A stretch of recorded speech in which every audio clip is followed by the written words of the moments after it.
कत को दावा करे भले संसार गा,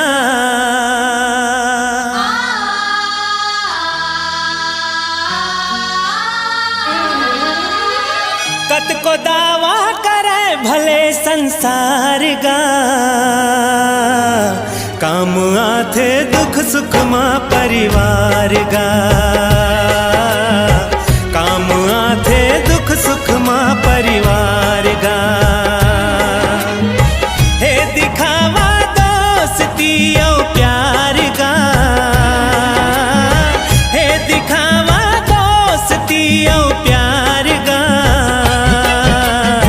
काम आथे दुख सुख मां परिवार गा, काम आथे दुख सुख मां परिवार गा।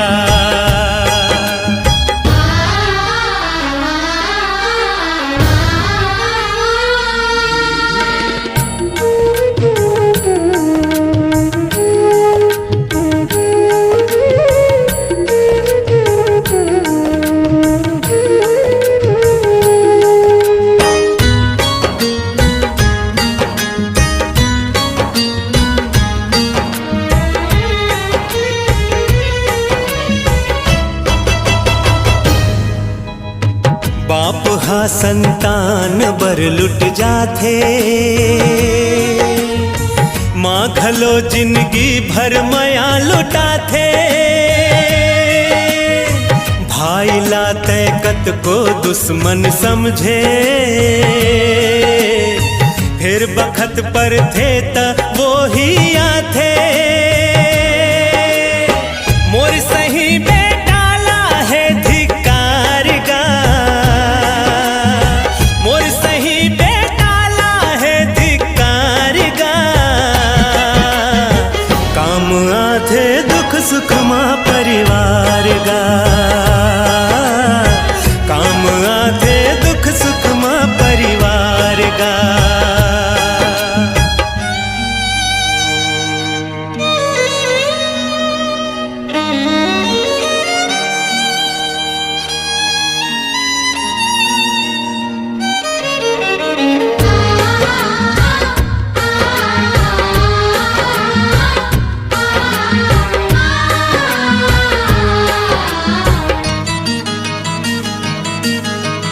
पति बर अग्नि परीक्षा देथे तेला देवी सीता जान, बेटा बर जे जीव लुटा दे दशरथ के वो है परमान।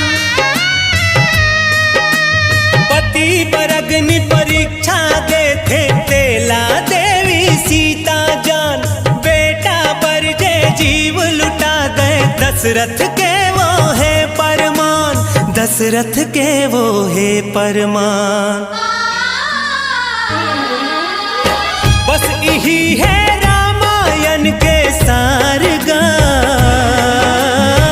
बस यही है रामायण के सार गा,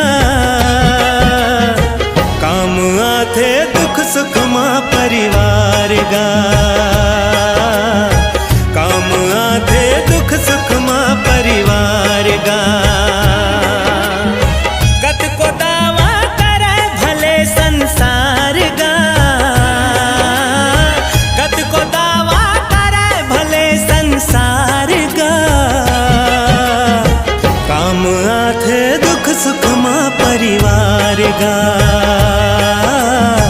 काम आथे दुख सुख मां परिवार गा।